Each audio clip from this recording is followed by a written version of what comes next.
Muy buenos días, muy buenas tardes y muy buenas noches. Espero que estéis muy bien.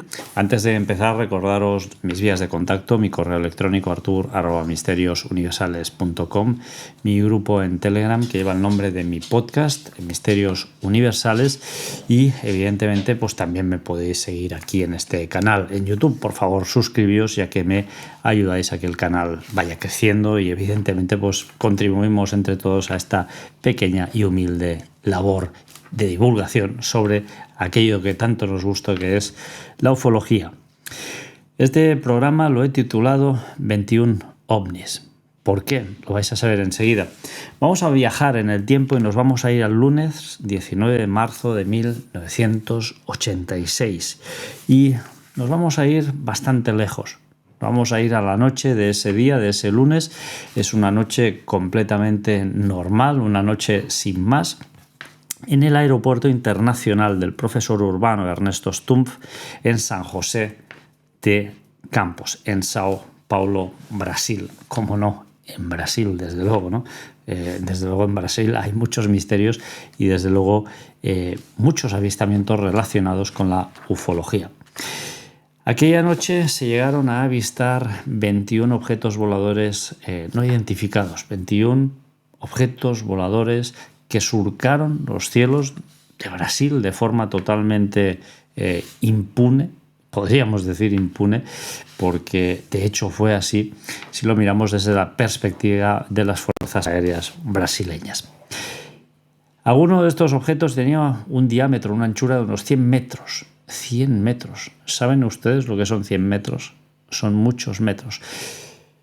Para poner un ejemplo, un edificio de unas 6 plantas, pongámosle que son unos 3 metros por cada planta, son 18 metros, pues podríamos decir que prácticamente son 5,2 edificios, uno encima del otro. Y esta sería la anchura de estas naves. Yo diría que a fecha de hoy no existe ningún objeto volador identificado de fabricación humana con ese diámetro. Es prácticamente imposible, yo al menos no tengo conocimiento de ello. Pero quédense con este dato, pero les voy a dar otro dato que es aún más alucinante un poco más tarde, porque verán ustedes, les voy a indicar, según un ufólogo brasileño, la largada que tenían algunos de estos objetos. Y van a quedar ustedes perplejos, porque en muchas ocasiones olvidamos la ufología clásica, y no es de recibo olvidar la ufología clásica, porque son grandes eventos que a fecha de hoy, en 2024, muchos de ellos no tienen una resolución científica y mucho menos aún demostrable. Pero es que este caso, el caso que luego también diremos cómo llegó a ser conocido, tuvo muchos testigos. Y no solo testigos de personas civiles, sino también personas militares. Evidentemente yo aquí siempre con mis notas, ¿no?, para recordar los lugares, las fechas, evidentemente porque yo tengo muy mala memoria, siempre lo he dicho. Estas extrañas luces se pudieron ver en 4 de los estados brasileños. Se pudieron ver en Sao Paulo, en Río de Janeiro, en Minas Gerais y también en Goiás.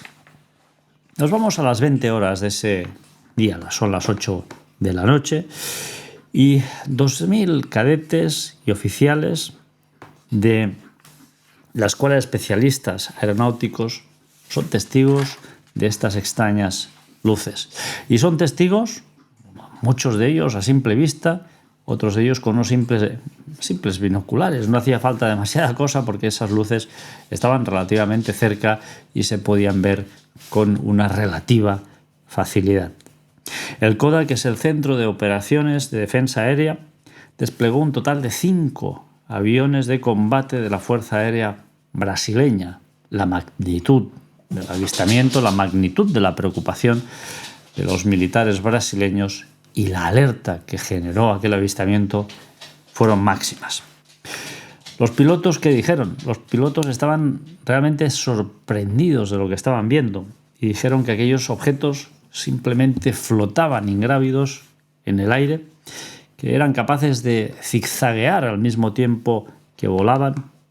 Por cierto, yo vi un objeto en 2021 que también zigzagueaba de una forma muy extraña.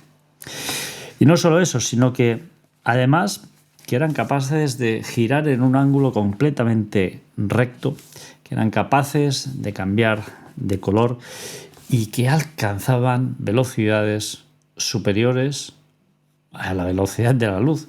Pero no es que las doblaran, sino que las multiplicaban por 15. Es algo realmente alucinante. El radar del Centro Integrado de Defensa y Control de Tráfico Aéreo los detectó. Es decir, aquellos objetos se pudieron ver en las pantallas de un radar.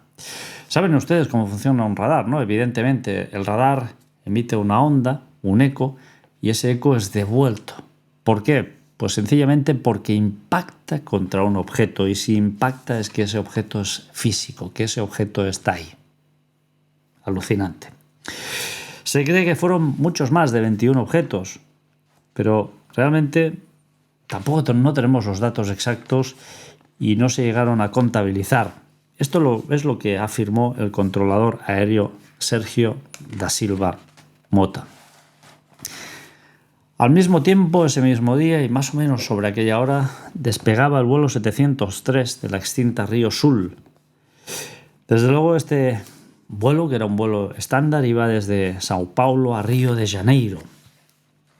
Y el piloto que iba manejando ese aparato vio completamente parado en el aire un objeto volador no identificado.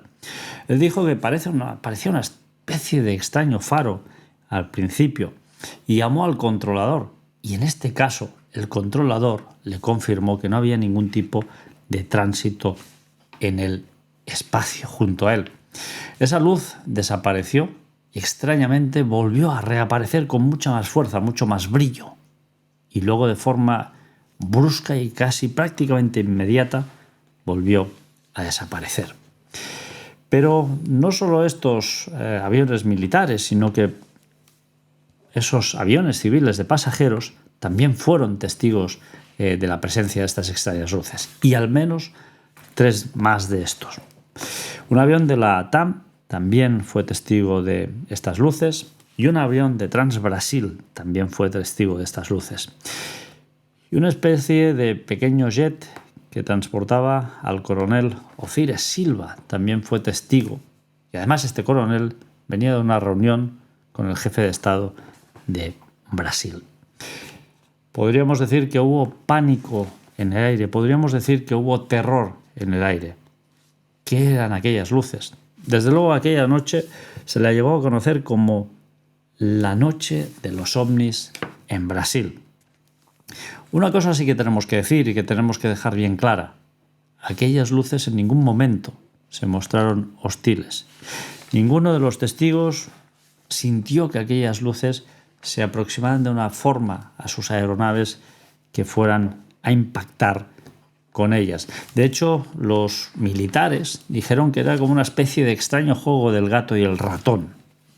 Algo que a mí me parece totalmente surrealista. Hay fotografías y les voy a contar un detalle respecto a algunas de estas fotografías que son, podríamos decir, recurrentes en muchos otros casos. Hay una fotografía del reportero Ademir Brito.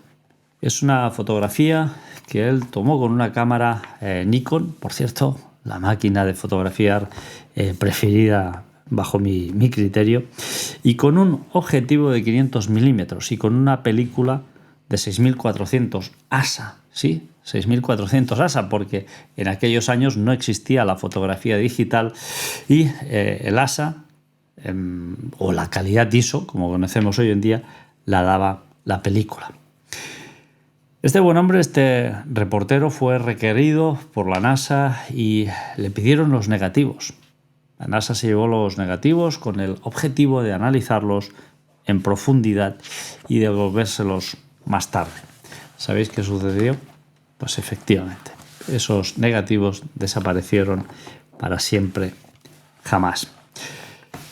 Y no solo hay esto, sino que hay cosas que son desde luego cruciales y que de alguna forma son compartidas en muchos de los casos de estos extraños avistamientos de objetos voladores no identificados. Por ejemplo, estos ovnis sobrevolaron de forma totalmente impune instalaciones aéreas críticas del ejército brasileño. Hablamos de F-5, hablamos de F-103, aviones de combate, y vamos a hablar de lo que sucedió con algunos de estos aviones de combate, porque a mí me parece también muy impactante, ¿no? Veréis, el ufólogo Ademar José Gevaert, que es un ufólogo brasileño muy conocido y desde luego también que Pablo Illarrubia pues también conoce muy bien, ya este hombre falleció, desgraciadamente, llegó a afirmar, según lo que él pudo sacar como conclusión, que alguna de estas naves, y recuerden ustedes antes el dato, les he dicho que tenían unos 100 metros de diámetro, de anchura, pero algunas de estas naves llegaran a tener 11 kilómetros de largo. 11 kilómetros de largo. Y me parece algo realmente alucinante. Yo no sé de Gevaert de dónde sacó este dato, si realmente fue contrastable, si realmente lo pudo verificar, pero evidentemente a mí me parece un dato que es alucinante.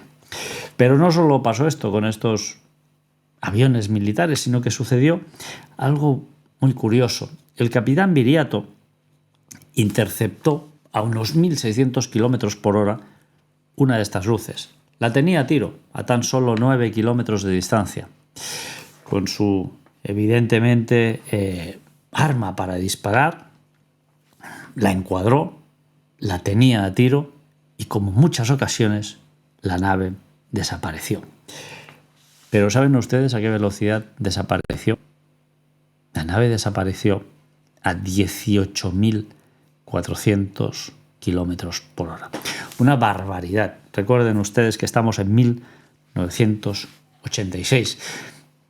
Yo no sé exactamente qué tipo de nave puede volar a 18.400 kilómetros por hora y menos aún una nave fabricada por un ser humano. Entiendo que pueda ser pilotada por un ser humano, que pueda contener un ser humano en su interior, a fecha de hoy no lo creo. Me parece que hay un avión que vuela 7.000 y pico kilómetros por hora, es lo máximo. Pero 18.400 kilómetros por hora en el año 1986, les puedo asegurar que no creo que hubiera ninguna nave de fabricación humana que fuera capaz de volar a esa velocidad. La verdad está ahí fuera. La verdad, evidentemente, también en función de quién la observe y cómo la observe, tendrá un color, un matiz o tendrá otro. Pero estos casos de la ufología clásica, no hay que perderlos jamás de vista. Últimamente ya está corriente, ¿no?, de que todo es una experiencia extraña que sucede en la mente del perceptor de la experiencia. Es algo que está estrechamente ligado con el folclore y las creencias y los objetos del momento. Evidentemente hay casos que parecen surrealistas y que parece que solo están en la mente del perceptor, pero aquí estamos hablando de miles de testigos, estamos hablando de objetos que devolvieron eco de radar y estamos hablando de objetos que pudieron ser fotografiados. ¿Qué les parece a ustedes? En fin, a mí me parece completamente alucinante y por eso insisto mucho que la única alternativa para la ufología es continuar investigando los casos, no cejar en nuestro empeño y continuar investigando los casos. Evidentemente, sé que hay estas nuevas corrientes que dicen que los ovnis están en la mente de las personas, pero, bueno, nuevas no, porque son más viejas que Matusalén prácticamente, pero resurgen, ¿no?, como los pantalones de campana, una y otra vez. Pero a mí me gusta mucho más fijarme en esos casos de la ufología clásica, la ufología en la cual esos objetos voladores no identificados devuelven ese eco de radar. Objetos voladores, objetos espaciales, objetos cósmicos, objetos submarinos, no identificados, objetos terrestres no identificados también, objetos atmosféricos no identificados. Hay muchos y les puedo asegurar que continúa a fecha de hoy, en 2024, siendo un gran enigma. En fin, si quieren escribirme, les recuerdo mi dirección de correo electrónico, artur@misteriosuniversales.com. Por favor, búsquenme en Telegram, descarguen Telegram.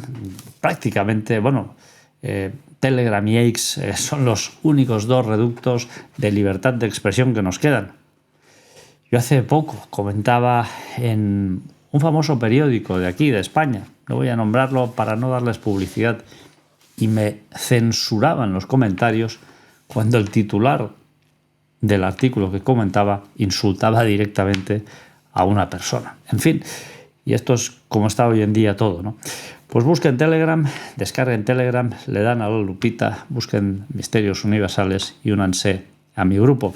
Les recuerdo mi correo electrónico, artur@misteriosuniversales.com, y suscríbanse, por favor, a este canal. También me van a poder encontrar en iVoox, en Spotify, me parece que es Amazon Music, en diversas plataformas, con mi podcast Misterios Universales, en el cual tratamos los programas o los temas de una forma mucho más larga y mucho más detallada. En fin, les mando un abrazo y les emplazo en breve en el próximo programa. Muchas gracias.